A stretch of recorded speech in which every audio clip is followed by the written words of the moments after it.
Groups గజిబిజి, TSPSC పరీక్షలు ఫలితాల స్పష్టత కోసం నిరుద్యోగుల ఎదురుచూపులు. 10 రోజుల్లో గ్రూప్ 2 పరీక్షలు ఏర్పాట్లు చేయని వైనం. మళ్లీ వాయిదా పడే ఛాన్స్ అంట. నిలిచిన కమిషన్ కార్యకలాపాలు, రాజీనామాలు, పలు పోస్టుల పరీక్షల ఫలితాలు పెండింగ్లోనే. కాంగ్రెస్ ప్రభుత్వం నియామక పరీక్షలు నిర్వహిస్తుందా లేక జాబ్ క్యాలెండర్ వైపే మొగ్గు చూపుతుందా? ఆలోగా లోక్సభ ఎన్నికల షెడ్యూల్ వెలువడే అవకాశం. ఇదే జరిగితే టీఎస్పీఎస్సీ పరీక్షలు మరింత ఆలస్యమయ్యేటువంటి అవకాశం ఉంది అంటూ ఒక ప్రత్యేక కథనాన్ని వేసింది ఆంధ్రజ్యోతి దినపత్రిక. అయితే ఇక్కడ మనము క్లియర్గా గమనించాల్సిన విషయం ఏంటంటే, ఇక్కడ గ్రూప్ 2 కానీ, అంటే గ్రూప్ 2 జనవరి 6-7 తేదీల్లో 7-8 తేదీల్లో గ్రూప్ 2 పరీక్ష ఉన్నది. అయితే ఈ పరీక్షని మనం నిర్వహిస్తుందా లేదనేటువంటి ఒక సందిగ్ధత నెలకొని ఉన్నది. అయితే మిత్రులారా, నిరుద్యోగ మిత్రులారా, మీరు ఒక్కసారి క్లియర్గా ఆలోచించండి. ఎందుకంటే ఇక్కడ మనకు ఆ దొంగల ఆధ్వర్యంలోనే మనకు పరీక్షలు నిర్వహిస్తే చాలా నష్టం జరుగుతుంది. తర్వాత ఇప్పటికే రాజీనామా చేసిండు. ఎవరు? టీఎస్పీఎస్సీ చైర్మన్ రాజీనామా చేసిండు, కొంతమంది అక్కడ సభ్యులు రాజీనామా చేసిండ్రు. రాజీనామా చేసినా కానీ ఇప్పుడు గవర్నర్ దగ్గర అవి రాజీనామా ఇంకా ఆమోదించలేదు. ఎందుకంటే కారణం ఉంది దానికి. ఎందుకంటే ఒకవేళ రాజీనామాను ఆమోదిస్తే ఈ దొంగలు మళ్ళీ పారిపోయేటువంటి ప్రమాదం ఉంది. కాబట్టి అది పెండింగ్లో ఉంది ఆ విషయం. అయితే ఇక్కడ పెండింగ్లో ఉన్నటువంటి సందర్భం, ఒకవేళ నిజంగా రాజీనామా చేసేసి ఆర్ఎపి ఆమోదించి తర్వాత ఇంకో కొత్త సభ్యులను తీసుకోవచ్చు, చైర్మన్ తీసుకోవచ్చు. కానీ తీసుకోవాలి, ఎవరిని తీసుకోవాలి, తర్వాత ఎలాంటి వాళ్ళని తీసుకోవాలి? ఇప్పటికే మొత్తం నష్టం జరిగిపోయింది. గత ప్రభుత్వం అంటే బీఆర్ఎస్ ప్రభుత్వం, కేసీఆర్ ఆధ్వర్యంలో జరిగినటువంటి ప్రభుత్వంలో మొత్తం నిరుద్యోగులను ముంచేసిండ్రు, మొత్తం నష్టం జరిగింది. మనం పదే కూడా ఈ విషయం పైన మాట్లాడినాము. తర్వాత గ్రూప్ 1 పరీక్షకు సంబంధించి లీకేజ్లు అయినాయి, తర్వాత పేపర్లు అట్లా అయిపోయినాయి, మొత్తం పరీక్ష రద్దు అయిపోయింది. ఇట్లా రకరకాలుగా మొత్తం కూడా తెలంగాణ నిరుద్యోగులతోటి గత ప్రభుత్వం ఆడుకుంది. మళ్ళీ అటువంటిది రిపీట్ కావద్దంటే, మళ్ళీ కోర్టు కేసులు లేకుండా ఉండాలి అంటే తప్పకుండా కొంతవరకు నిరీక్షించాల్సిన అవసరం మాత్రం 100% ఉంది. ప్రభుత్వం దీనిపైన ఆలోచిస్తూ ఉంది.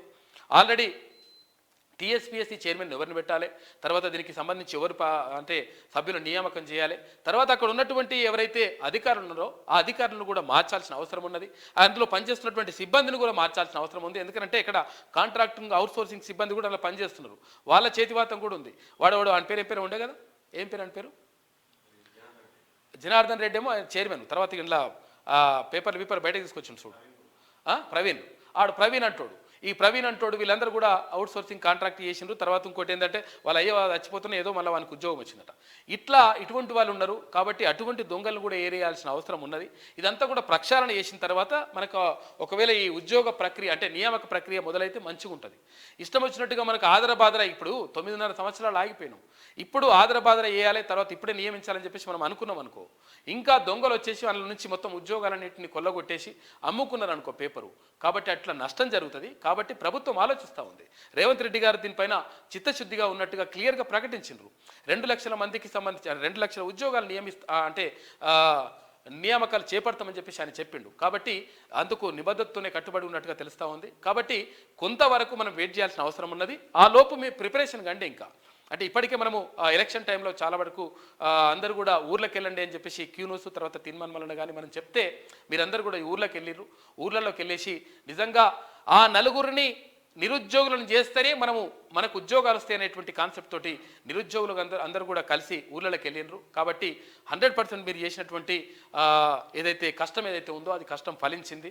కాబట్టి ఒక 4 రోజులు ఆగితే కొంత టైం తీసుకున్నా కానీ చాలా జాగ్రత్తగా ఈ పరీక్షలు నిర్వహించాల్సిన అవసరం ఉన్నది. తర్వాత నిరుద్యోగులకు ఒక మంచి అవకాశాలు కల్పించాల్సిన అవసరం ఉంది. అది మంచి జరుగుతుందని చెప్పేసి కోరుకుందాం. కాబట్టి దీని గురించి ఎక్కువ టెన్షన్ పడకండి. కొంచెం అటు ఇటు అయినా లేట్ అయినా కానీ ప్రాబ్లం ఉండదు.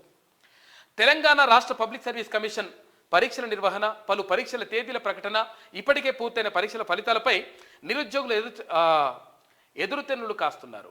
గత ఏడాది వరుస నోటిఫికేషన్లు విడుదలైన ఈ ఏడాది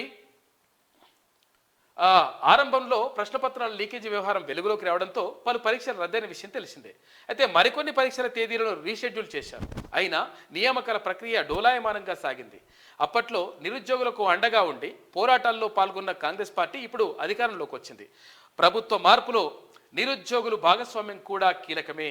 సీఎం రేవంత్ రెడ్డి వరుస సమీక్షలతో పాలనను ఉరుకులు పరుగులు పెట్టిస్తున్నారు. అయితే టీఎస్పీసీ విషయంలో కూడా ఒక చర్చ జరుగుతూ ఉంది. అది క్లియర్గా జరిగిన తర్వాత మనకు మంచి జరుగుతుందని చెప్పేసి ఆశిద్దాం. నిరుద్యోగులకు మంచి జరుగుతుందని చెప్పేసి ఆశిద్దాం. దాని గురించి మనం మాట్లాడదాం. ముఖ్యమంత్రి కూడా దానికి నిబద్ధతతో ఉన్నట్టుగా తెలుస్తూ ఉంది.